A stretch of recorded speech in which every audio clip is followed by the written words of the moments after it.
And it seems like everyone is very eager to get back to the office. More or less everyone has been at the office most of the week. It's like good enough, so you gotta be great, and I'ma do whatever it takes. Doing what I love in life, and I'll pay the price, and not stopping even if the shit kills me, even if it kills me. Hello, my friends, and welcome to MattGron Talks. My name is Mattias Gronborg, and this is episode 101, and I'm the founder of the HubSpot agency iGoMoon, and here I'm sharing my scaling up journey, building this company from nothing to something. And with me, of course, the one and only Svea-Melina Landshoff, live from Germany. Yes. How are you doing, I'm Svea? great. I'm still in Flensburg, beautiful hometown. I love it to come back here, actually. You know, when you live somewhere, you don't appreciate it while you live there. And then when you come back, you're like, oh, my hometown is actually very nice. It's a perfect size. It's right at the water. You know, it's like half Danish. It's very Scandinavian, as we say. You know, I like to say that I've always been Scandinavian, and then my actual Scandinavian friends laugh at me. Yeah, but still, you know, I still think I have some Scandinavian influence here. At least it's bilingual, kind of. All right. But yeah, welcome to MattGron Talks number 101, and this is where entrepreneurship runs smack into reality. And yeah, so if you're new here, welcome. Mattias, do you want to explain what we're doing here in this vlog? Yes, we have a framework. So if you're a newcomer, every Monday, I'm sharing my self-development journey, growing as a human being and a leader. And today, Wednesday episode, this is when I share things I'm learning in the entrepreneurial process. And every Friday, we also have a very exciting episode, and you call it, Svea? Your diary, where you talk about what Yes. has been happening in your week as an entrepreneur, and you also share your self-inventory with us, where you talk about things that you've learned, you could have done better, and you also share your victories of the week, something that's worth to celebrate, right? Yep, but it's Wednesday, so like you said, we have the business-related topic, about what you learn in your process scaling up the company. And last week you mentioned that you were working on some new guidelines, playbooks. I think it sounds more fun, but something like that. And I think one of them was related to new working from home policies. But I want to start in general. Like, are there like a couple of guidelines you want to get in place now, or is it only the working from home one that you're working on right now?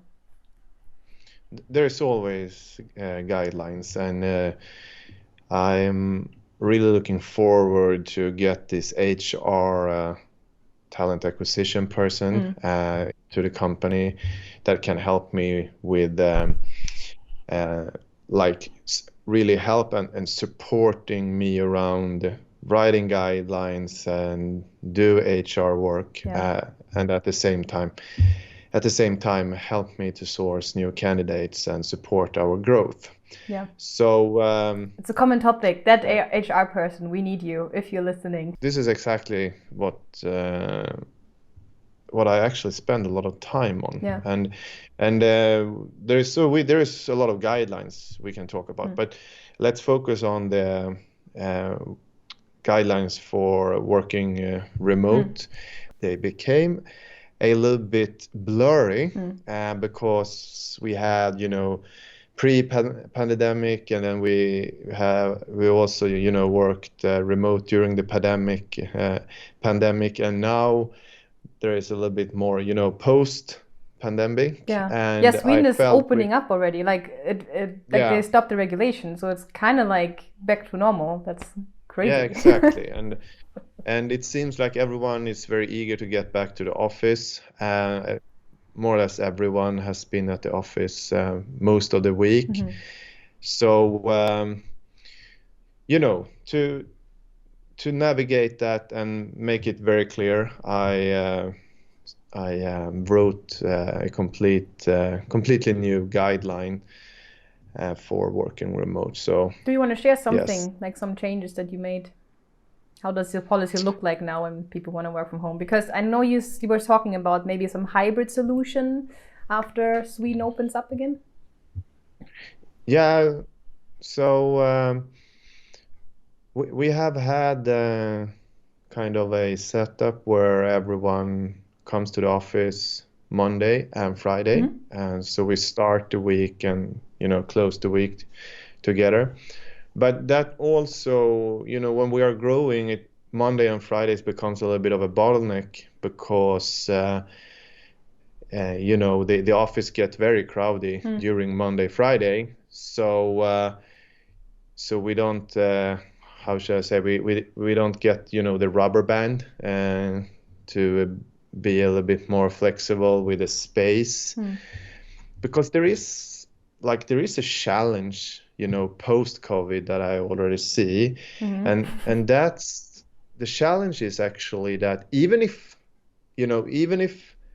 we are doing a lot of remote meetings, we are not traveling, right? There is not physical meetings uh, with customers at their offices. Yeah. But everyone at the office here, they join meetings with their own laptops, Yeah. right? So let's say you and I, if we have a meeting with a customer, then and we are at the office, then we join the meeting with the customer from the same room with separate laptops. Yeah. So that means that the need for office or meeting rooms is like of a higher demand than ever. Yeah, So that's that true. is Yeah. we could say there's a big change there, how you actually work, the rhythm. Yeah. Yeah. That's an interesting So point. I never thought about this, but that's true because pre-corona, you yeah, probably actually went to some customers when they were in Stockholm yeah, or close by, and here yeah, everyone is more at the office than ever, ironically, because they have these remote meetings, which is yeah. convenient, but also, like you said, maybe it's time to expand, and maybe next year or the year after, where you need to look into new rooms. Um, Yeah, so to summarize that, I just want to say, in that way, there is more meetings at the office than ever. yeah, I get that. So, but that's something that's something I also shared in the last month's CEO report, where I also said that we might need to plan to upgrade or move to another office Yeah. much quicker than we actually Yeah. expected. And back to the changes now with the new working from home regulations. You said that you had this thing where Monday and Friday people will come to the office. Are you changing that now? Yeah, we have changed that now, so everyone they can just pick which days they would like to work remote. And it seems like here at iGoMoon, it seems like people they want to be able to work from home like two days every week. Yeah. The important thing is that it must be planned. Yeah. And that's also something that the new guidelines elaborate on. That because it's very important that even if you work remote, you're connected to like one office, and the whole idea is that if your remote schedule should not affect the ability of other employees to do their work. Yeah, we talked about that when perform I their asked jobs. about can they work late at night, for example, or on Sundays, and you said an important thing that makes total sense, that you still need to work at the time where, first of all, your customers are online or working, and you also need to work at a time where your colleagues are working. Because it makes sense, because everyone depends on each other. And if person A works Sunday at 10 p.m. and the other person Wednesday at 9 a.m., and they need to work together, how is that going to work? So I understand what you mean. Everyone is depending on each other, and you still need to be connected in one office, even if it's remote, but still connected. I get that. Yes, so we in the guidelines we are also now, so there we are using Google as our platform or backbone of calendar and email conversation and stuff. And in Google, you can now, there's a feature where you actually can show everyone if you're working remote or Okay. from the office, which is very, very nice. But as I said, we are also very clear in the guidelines that you must, it should be planned. Yeah. Like you can't send a message like 5 minutes before the morning stand up and say, I'm working from home today. Yeah.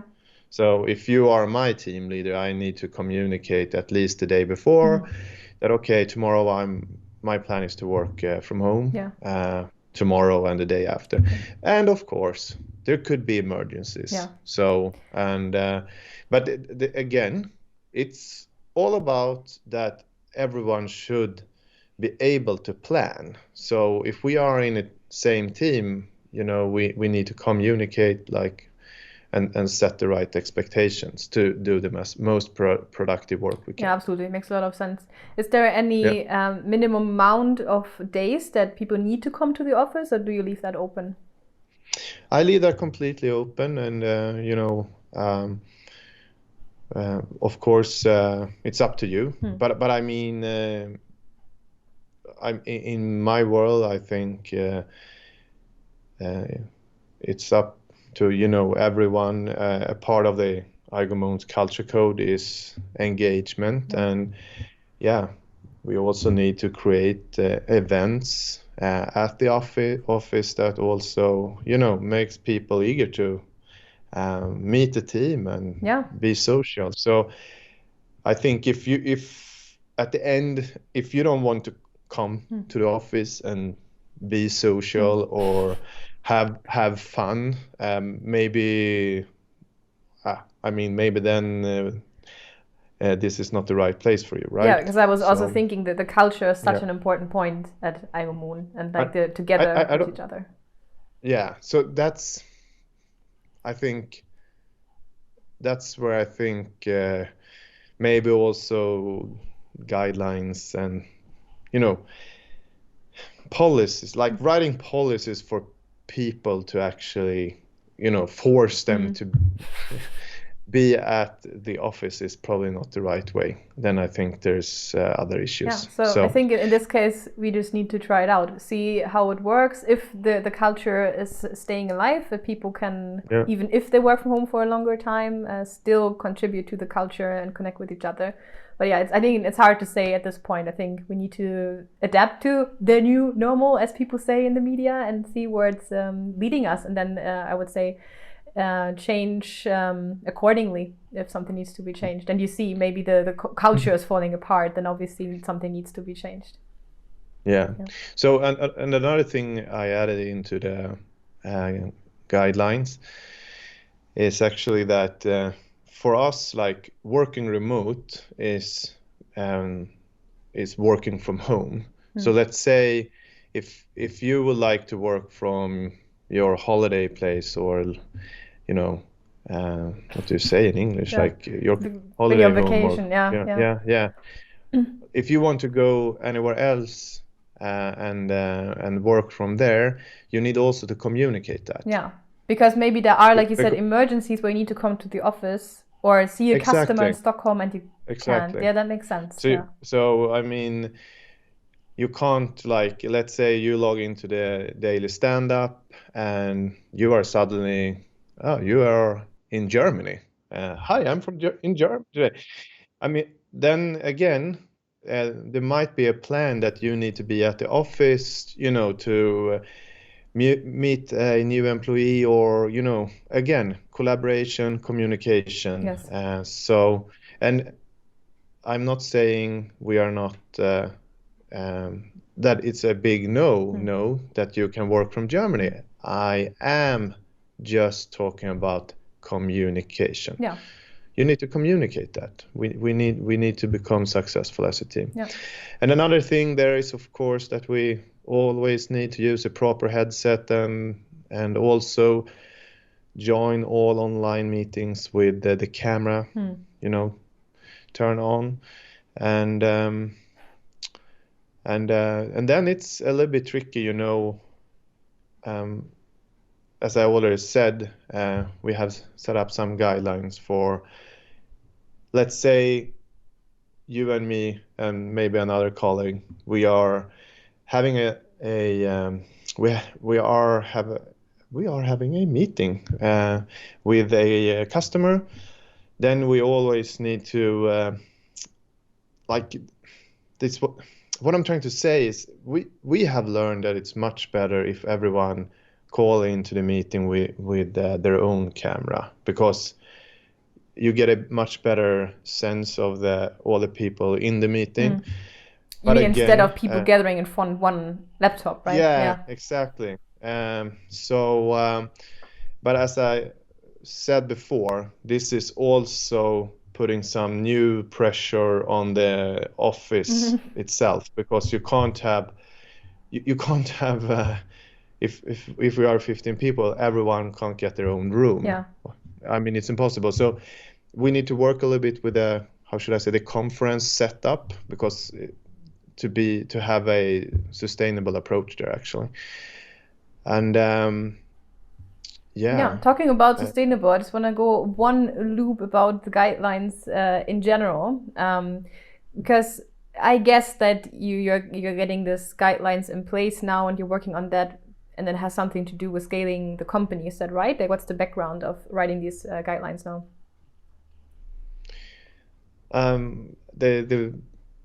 I would say the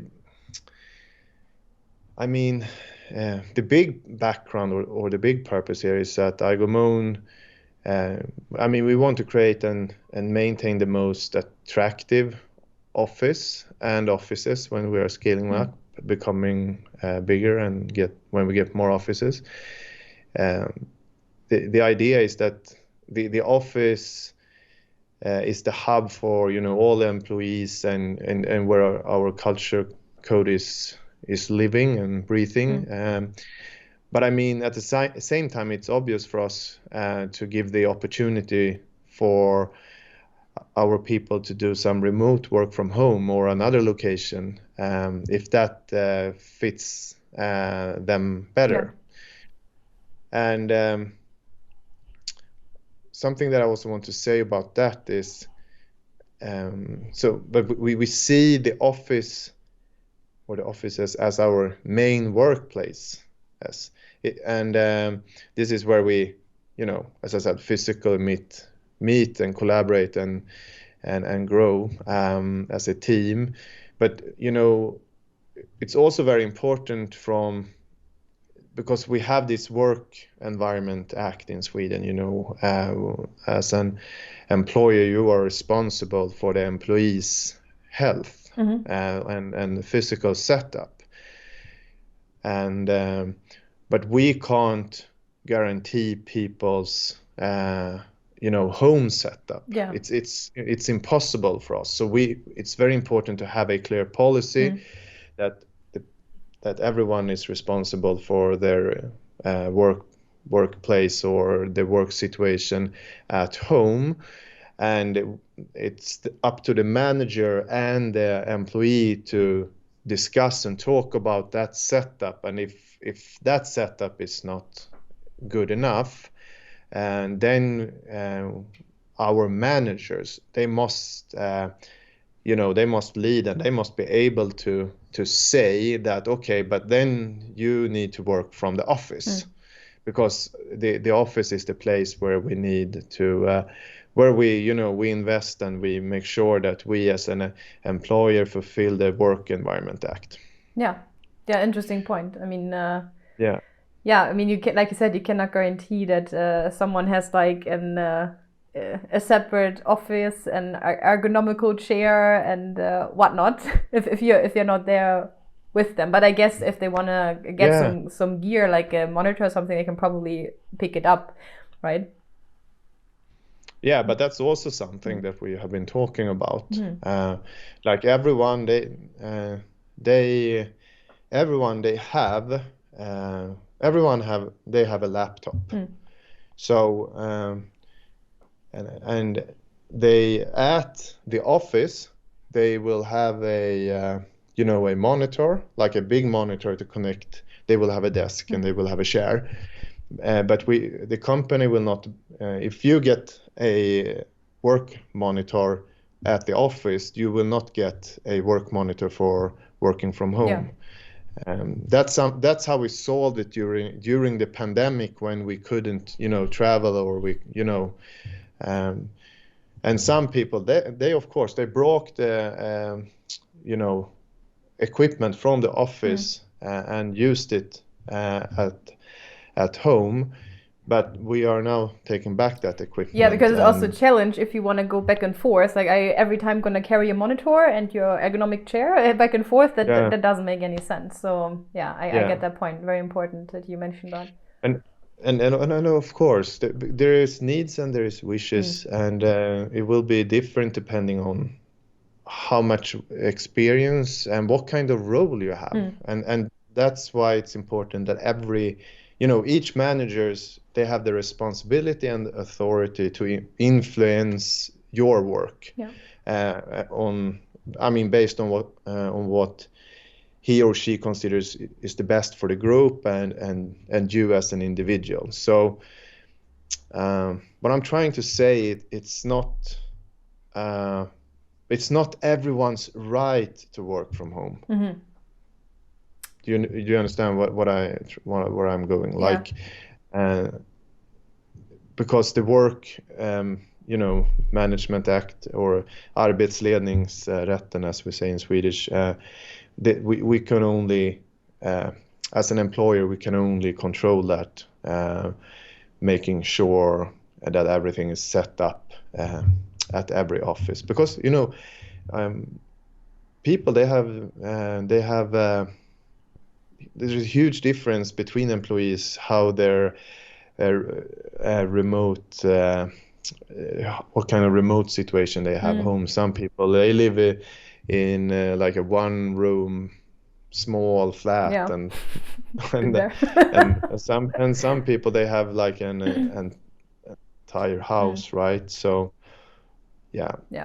I can talk a lot about this. It's that's a big important topic, but I think it's time to wrap it up for today, and maybe we can come back in a couple of months, have an update, and see how the regulations evolved, if you maybe changed something, or if it maybe goes very well the way you planned it.